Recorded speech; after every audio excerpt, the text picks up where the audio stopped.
మనిషి మోక్షం ఎందుకు పొందలేకపోతున్నాడు అనే విషయం గురించి ఈ వీడియోలో తెలుసుకుందాం. ఒకసారి నారద మహర్షి మహావిష్ణువుతో, దేవా, నేను నీ మాయ ఎలా ఉంటుందో తెలుసుకోవాలనుకుంటున్నాను, తెలియజేయగలవా అని అడిగాడు. విష్ణుమూర్తి చిరునవ్వు నవ్వి, సరే, ముందు నువ్వు ఒక పాత్రతో నీళ్లు తీసుకురా అని అన్నాడు. నారదుడు వెంటనే భూలోకానికి వెళ్లి మంచినీళ్లు తీసుకువచ్చే క్రమంలో అక్కడ ఒక అందమైన అమ్మాయిని చూసి మోహితుడయ్యాడు. వెంటనే తను వచ్చిన విషయం మర్చిపోయి ఆమెను వివాహం చేసుకుని భూలోకంలో ఒక గృహస్థుడిగా స్థిరపడిపోయాడు. కొన్నాళ్లకి ఆ గ్రామంలో వరద పోటెత్తి తన భార్యా పిల్లలు ఆ వరదలో కొట్టుకుపోయారు. అది చూసిన నారదుడు బిగ్గరగా ఏడుస్తూ, అయ్యో భగవంతుడా, నా భార్యా బిడ్డలను తీసుకెళ్లిపోయావా, ఇక నువ్వే నా దిక్కు అంటూ దుఃఖించసాగాడు. అప్పుడు మహావిష్ణువు నారదుని దగ్గరకు వెళ్లి అతని భుజంపై చెయ్యి వేసి, నారదా, ఏమైంది, ఇంకా నీళ్లు తీసుకురాలేదు అని అన్నాడు. విష్ణు స్పర్శతో నారదునికి జరిగినదంతా గుర్తొచ్చింది.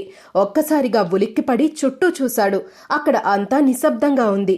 అప్పటి వరకు తను గడిపిన జీవితం కొన్ని క్షణాల్లోనే జరిగిపోయినట్టు అనిపించింది. ఈ జగత్తు అంతా విష్ణుమాయ అని అప్పుడు నారదునికి అర్థమైంది. హిందూ పురాణాల్లో ప్రస్తావించబడిన ఈ కథ చెప్పే సత్యం ఏంటంటే, మనిషి కూడా ప్రాపంచిక విషయాలపై మక్కువతో తను భూలోకానికి వచ్చిన విషయాన్ని మర్చిపోతున్నాడు. డబ్బు, ఇల్లు, పిల్లలు వంటి లౌకిక విషయాలపై చూపిన మక్కువను భగవంతునిపై చూపలేకపోతున్నాడు. ఇదంతా విష్ణుమాయ అని అర్థం చేసుకోలేకపోతున్నాడు. అందుకే మనిషి ఈ లోకంలోనే జనన మరణాల చక్రంలో బందీగా ఉండిపోతున్నాడు. అది దాటి పరమాత్మని చేరుకోవాలంటే పరమాత్మే మన జీవితంలో మొదటి అంశం కావాలి.